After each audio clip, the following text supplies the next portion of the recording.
आज भी नहीं मिला, आज भी नहीं मिला। और सुन लीजिए, सुन लीजिए, अरे सुन लीजिए, थोड़ा तो मादा रखिए। और सुनिए, और सुनिए, 2018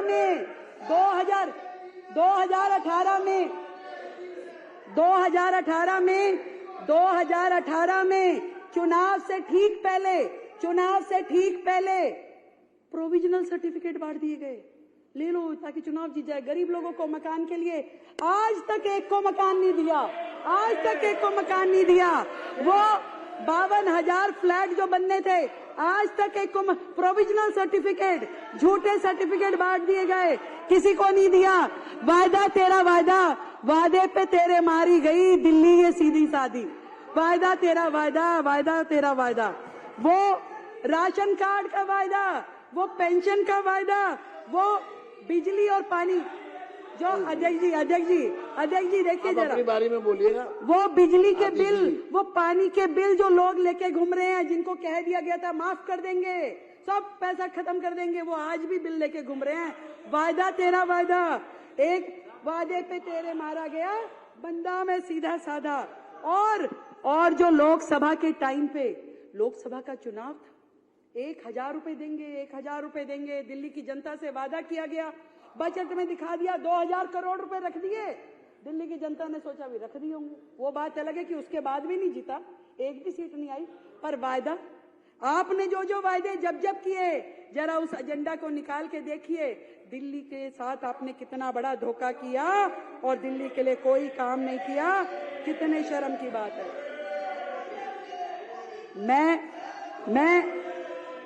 मैं आपको ये बताना चाहती हूँ, महिला समृद्धि योजना बहनों को 2,500 रुपए देना, ये हमारा संकल्प है, प्रतिबद्धता है। उसके लिए हमने 5100 करोड़ रुपए रखे हैं और निश्चित देंगे।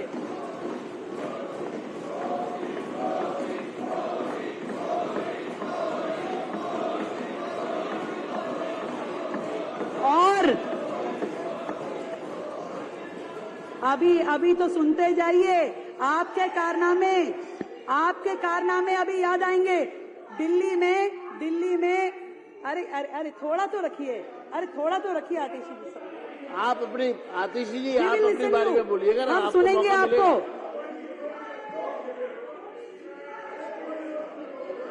वादे पे तेरे मारा गया बंदा में सीधा साधा, दिल्ली बोल रही है। ये देखिए, सुनिए, दिल्ली में सीनियर सिटीजन्स की एसोसिएशंस हैं, उनको एक ग्रांट इन एड मिलती थी दिल्ली सरकार की ओर से। पिछले 4 साल से उन सारी सीनियर सिटीजन्स की एसोसिएशन को दिल्ली सरकार ने 1 रुपया नहीं दिया, 1 रुपया नहीं दिया। 4 साल से पेंडिंग है, 4 साल से। और हम अपने इस बजट में घोषणा कर रहे हैं कि ये सीनियर सिटीजन्स में जो 4 साल से पेंडिंग उनकी ग्रांट है, वो भी देंगे। सुनिए, वो भी देंगे। 4 साल से जो पेंडिंग ग्रांट है वो भी देंगे। और मात्र 150 अपनी जो या हमारी सीनियर सिटीजन्स की एसोसिएशन है, उसको अभी तक ग्रांट मिलती थी, और भी अधिक हम डबल कर देंगे। उनको संस्थाओं को पैसे हम देंगे। इस हेड में हमने 20 करोड़ रुपए का आवंटन रखा है। सबको पुराना 4 साल का पेंडिंग पैसा हमारी सरकार देगी। ये फर्क है आप में और हम में। हम देंगे उनको पैसा। इसी तरीके से सरकार ने गर्भवती बहनों के लिए जो 21,000 रुपए और 6 पोषण किट, उस हेड में 210 करोड़ रुपए हम देंगे। अपनी वादा किया हुआ संकल्प पत्र का वादा, एक 210 करोड़ रुपए इस हेड में हमने यहाँ पे रखा है। पालना, राष्ट्रीय कृषि योजना, पालना। जब गरीब महिलाएं जाती हैं काम के लिए, पीछे से अपना बच्चा किसके पास छोड़ के जाए, कहाँ रखे, कौन उसका ध्यान रखे? उसके पास तो कोई मेड नहीं है, वो तो बेचारी खुद मेड है। ऐसे गरीब समुदाय जिनके छोटे छोटे बच्चे झुग्गी बस्तियों में, वो मजबूर हैं घर पे अकेला छोड़ने के लिए। इसके लिए हम 500 नया पालना आंगनवाड़ी क्रम खर्च सेंटर खोलेंगे और उसमें हमने 50 करोड़ रुपए का फंड रखा है ताकि गरीब बहनें निश्चिंत होकर काम करने जाए और उनके बच्चे की संभाल हो पाए। इस पालना में हम 50 करोड़ रुपए का फंड रख रहे हैं। इसके अलावा आंगनवाड़ियों की जो बुरी हालत है आप सब ने अपने अपने क्षेत्रों में देखी होगी। सक्षम आंगनवाड़ी और पोषण योजना 2 के तहत हमने 206 करोड़ रुपए का फंड आवंटित किया है, जिसमें 1000 आंगनवाड़ियों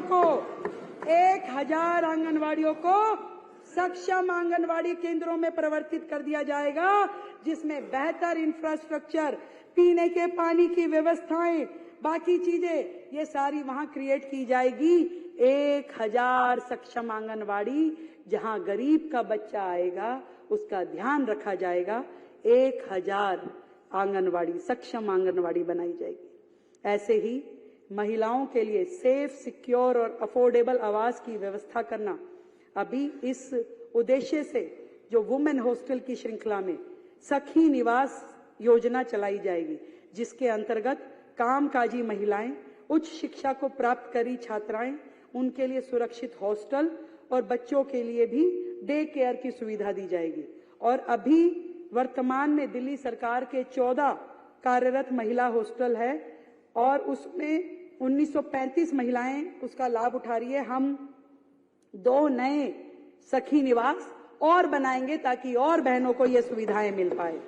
और इसके अलावा महिलाओं की सुरक्षा को देखते हुए जो वन स्टॉप सेंटर केंद्र के द्वारा संचालित योजना है, जिसमें कोई पीड़ित महिला एक ही जगह पर उसको सारी सुविधाएं हम देते हैं, उन सेंटर्स के रखरखाव के लिए और उसको बेहतर उसके अपग्रेडेशन के लिए भी हमने 11 करोड़ रुपए का प्रावधान किया है। वन स्टॉप सेंटर और सुरक्षा क्योंकि बहुत महत्वपूर्ण विषय है। अब पिछली सरकारें तो बात करती नहीं थी, उनको तो इल्जाम लगाना था, तो कोई घटना दुर्घटना हो जाए ये तो काम केंद्र का है, ये तो है नहीं, हमको पुलिस दे दो, हमें ये कर दो। अरे जो था उसको तुमने क्या कर लिया भाई, जो और दे दो। ये कहीं इंसान में संतोष होना चाहिए। और इसलिए दिल्ली सरकार केंद्र सरकार के साथ में बैठकर बातचीत करते हुए कैसे दिल्ली में और सुरक्षित माहौल बने और विशेष रूप से बहनों के लिए, उसके लिए जितने दिल्ली में डार्क स्पॉट है उन सबको आइडेंटिफाइड करके, डार्क स्पॉट केवल कैमरा की दृष्टि से नहीं या रोशनी की दृष्टि से नहीं, वहां पे अप्रोच पुलिस की कैसी है, वहां रोशनी भी हो, वहां पे आपके जो कनेक्टिविटी भी हो, उन सारी दृष्टि से देखते हुए हमारी दिल्ली में सारे डार्क स्पॉट्स कम कर दिए जाएं, पिंक पीसीआर शुरू की जाए और जो महिला बटालियंस है, जो महिला पुलिसकर्मी हैं, उनको और ज्यादा दिल्ली में लगाया जाए ताकि किसी विपरीत परिस्थिति की राह में कोई भी बहन उनसे मदद ले सके तो दिल्ली में सुरक्षा हो। उसके लिए हम महिलाओं की दृष्टि से और ज्यादा सुचारू रूप से काम करने का प्रयास करेंगे और उसमें केंद्र सरकार का पूरा सहयोग लेंगे। मैं इसमें एक चीज और जोड़ना चाहती हूँ। बहुत सारे लोग बेघर हैं, बेसहारा हैं, सड़कों के नीचे, किसी पुल के नीचे अपना आश्रय बना करके रह रहे हैं। उनकी चिंता सरकारों ने केवल सर्दियों के समय करती रही है कि हाँ भाई इनको ले जाइए, रैन बसेरों में ले जाओ। वो कोई परमानेंट समाधान नहीं है, परंतु इन दिल्ली में बेघर लोगों के पुनर्वास के लिए हमने उनकी वोकेशनल ट्रेनिंग, उनकी स्किल बिल्डिंग के लिए काम करें, इसके लिए 5 करोड़ का फंड हमने इस हेड में रखा। ऐसे ही एससी छात्रों को सशक्त बनाने के लिए हमने BR अम्बेडकर स्टिपेंड योजना शुरू की है, जिसमें कि हम 1000 बच्चों को ये सहायता देंगे और उसमें 5 करोड़ रुपए का फंड रखा है। इस योजना के तहत दिल्ली के ITI, स्किल सेंटर और पॉलिटेक्निक में तकनीकी और व्यावसायिक शिक्षा प्राप्त कर रहे बच्चों को आपको कोचिंग के लिए सहायता दी जाएगी। ये है हमारे एससी समाज के लिए। मैं इसमें एक चीज और संज्ञान में दिलाना चाहती हूँ। एक कॉर्पोरेशन है दिल्ली सरकार का DSFDC, चलता था एक समय में बहुत अच्छे तरीके से, लोगों को लोन देता था, स्किल ट्रेनिंग देता था। पर हमारी पिछली पढ़ी लिखी सरकार ऐसी आई कि उस कॉरपोरेशन की हालत अब ये हो गई है कि दूसरों की मदद करना दूर, किसी को लोन देना दूर, स्किल की ट्रेनिंग देना दूर, उन्होंने अपने कैपिटल फंड को तनख्वाह में खर्चना शुरू कर दिया। बोर्ड की इतनी बुरी हालत है, जिस दिन से पिछली सरकार आई उस दिन से उसका डाउनफॉल शुरू हो गया। ये IRS जो लोग थे, जो पिछली सरकार के पढ़े लिखे लोग थे, एक कॉरपोरेशन को भी चला नहीं पाए। आज वो पूरा का पूरा बोर्ड जो है इतनी बुरी हालत में है, करने को कुछ काम नहीं है। 122 कर्मचारी खाली बैठे हैं, बिना किसी काम के तनख्वाह ले रहे हैं। उस बोर्ड में करने के लिए कुछ नहीं है। पिछली पढ़ी लिखी सरकार ने जिस बोर्ड को बर्बाद कर दिया, उसको दोबारा से खड़ा करने के लिए हमने फंड क्रिएट किया है और उसमें फिर से काम हो, उसके लिए हमारा प्रयास है। एक बहुत बड़ा मद है गांव देहात का, और वर्षों से उस और किसी का ध्यान नहीं जाता। इस बजट को बनाने से पहले गांव देहात के बहुत सारे भाई हमसे मिलने आए, उन्होंने अपनी समस्याएं हमें बताई। मैं आज इस बजट के माध्यम से ये कहना चाहती हूं कि हमारी सरकार दिल्ली के हर गांव और किसान को सशक्त बनाने की दिशा में पूरी तरह से समर्पित है और इसको पूर्ण करने के लिए फिर से ग्रामीण बोर्ड को बनाया जाएगा और उसमें कुल 1157 करोड़ रुपए का बजट आवंटित किया गया है, जिसमें 1082 करोड़ विभिन्न योजनाओं और परियोजनाओं के लिए निर्धारित किए गए हैं। जो बोर्ड बिल्कुल बंद हो गया था, काम नहीं कर रहा था, दोबारा से उसको रिवाइव करेंगे और 1157 करोड़ रुपए ग्रामीण बेल्ट में खर्च किए जाएंगे। ऐसा इस सरकार का निर्णय है।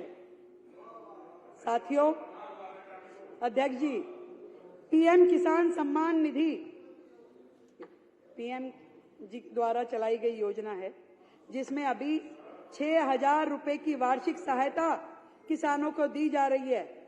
हमारी सरकार ने अपने संकल्प पत्र में कहा था, आज हमें खुशी है उस बात को पूरा करते हुए कि हम टॉपअप के साथ 6,000 के साथ 3,000 रुपए और 9,000 रुपए का अनुदान राशि अपने किसान भाइयों को देंगे और इस हेड में हमने 5 करोड़ रुपए का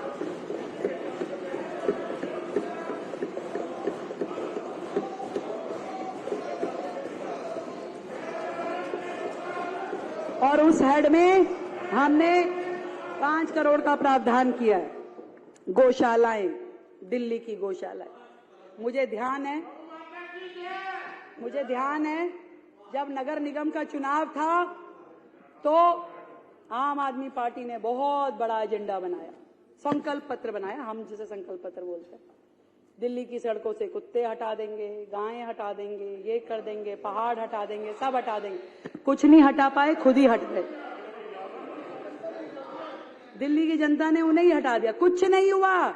कितने दुर्भाग्य की बात है कि दिल्ली में 4 गौशालाएं केवल दिल्ली सरकार अनुदान देती थी, परंतु इतने वर्षों से दिल्ली की गौशालाओं को वो अनुदान नहीं दिया गया। कैसे चल रही है वो गौ माताएं? क्या खा रही होंगी? कैसे चल रही होंगी? क्या सुविधा मिल रही होगी? यही पाप तो लग रहा है। यमुना जी ने पाप दिया, फिर गौ माता ने दिया, वही लग रहा है। बच के रहिए। हमने जितनी भी पेंडिंग ग्रांट थी गौशालाओं की, उनको भुगताने का, उनको देने का निर्णय किया और एक नई मॉडल गौशाला घुमनखेड़ा गांव में, उसके लिए 40 करोड़ रुपए का फंड रखा है। मॉडल गौशाला एक आधुनिकता के साथ में, जहां पे गौ संरक्षण हो, दूध उत्पादन हो, पशु चिकित्सा हो, सारी सुविधाएं वहां दी जाएगी। मॉडल गौशाला, उसके लिए हमने 40 करोड़ का फंड रखा है। मुझे मालूम है केवल इतने में काम नहीं बनेगा, और भी काम इस सेक्टर में करना होगा और इसके लिए आने वाले भविष्य में हम समाज का सहयोग लेके नई गौशालाएं खोलें। अगली बार से कुलवंत जी की सीट बदलनी, ये इनसे बातें करते हैं। जो नई गौशालाएं खोली जाएगी, समाज के सहयोग के साथ मिलकर के नई गौशाला खोलेंगे ताकि गौ माता को सड़कों पे छोड़ ना दिया जाए, सड़कों पे उनकी बुरी हालत ना हो। नई गौशालाओं के साथ दिल्ली की सड़कों से गौ माता को हटा करके उनको यथास्थान गौशालाओं में पहुंचाने का काम ये सरकार करेगी।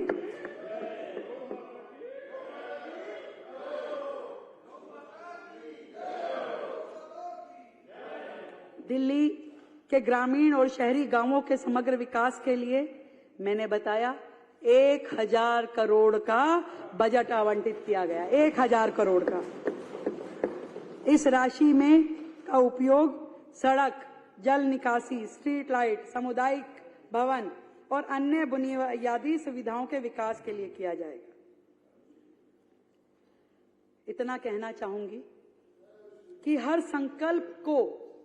संकल्प को सिद्धि तक पहुंचाएंगे और जो कहा है वो करके दिखाएंगे। हर संकल्प को सिद्धि तक पहुंचाएंगे, जो कहा है वो करके दिखाएंगे। ये आज आपके सामने ये वायदा हमारा दिल्ली की जनता से है। अध्यक्ष जी, 7वां हेड में कहूं जो मुझे समझ में आता है फोकस एरिया का, सार्वजनिक परिवहन का एक नया दौर शुरू करना है।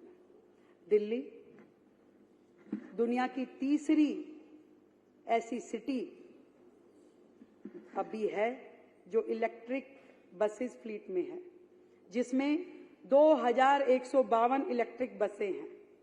इसमें डीटीसी के तहत 1752 इलेक्ट्रिक बसेस हैं और डिम्ड क्लस्टर योजना के तहत 400 बसेस हैं। इसके अलावा वित्त वर्ष 2025-26 तक इस बेड़े में 5000 से अधिक इलेक्ट्रिक बसें शामिल हो, इसकी उम्मीद है। और विश्व स्तर पे पूरे वर्ल्ड में दिल्ली इलेक्ट्रिक बस फ्लीट का दर्जा हासिल करे, इसके लिए हम काम करेंगे।